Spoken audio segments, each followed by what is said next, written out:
সত্যি তোর ফ্যামিলিটা অনেক সুন্দর। এই মাহি, এখানে ভেবে ফুলের ডানটাকে পুঁতে রেখেছে। আর বলো না, আমার ভাই কোন মেয়ে নাকি ওকে বলেছে এই ডানটাতে ফুল ফুটলে তবে ওর ভালোবাসা অ্যাকসেপ্ট করবে। প্রতিদিন জিজ্ঞেস করে বাড়ির লোকের মাথা খারাপ করে ফেললো। ফুল ফুটবে তো, ফুল ফুটবে তো। একদিন তো মা রাগ করে ফেলেই দিছিল। সেদিন সারাদিন না খেয়ে বসেছিল। তুমি বলো ওই ডানটাতে কোনোদিন ফুল ফোটে? জানো দিদি, ও তোমার মতো কারোর বিপদ দেখলেই ছুটে চলে যায়। হেলে ছুটকি, তুমি? তুই ওকে চিনিস নাকি? না না, হেলে।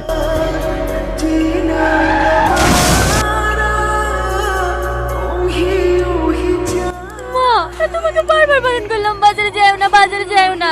আমি যাচ্ছি বাজার করতে, আমার কথা তো শুনলা না। আরে আমার কিছু হয়নি, আমি ঠিক আছি। গাড়িতে ধাক্কা লেগে আমি তখন রাস্তায় পড়ে গেছিলাম। মনে হয়নি আমি আর বাঁচবো। স্বয়ং আল্লাহ ফেরেশতার উপর ছেলেটাকে পাঠিয়েছিল, ওই ছেলেটা আমাকে বাঁচিয়েছে। এখন আপনি সুস্থ তো? তুমি?